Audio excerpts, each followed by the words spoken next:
Holding in a sneeze might seem harmless, but your body doesn't agree.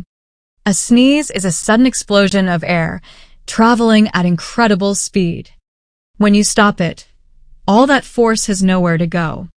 That pressure can strain delicate blood vessels in your eyes or brain, rupture your sinuses, or even damage your eardrums.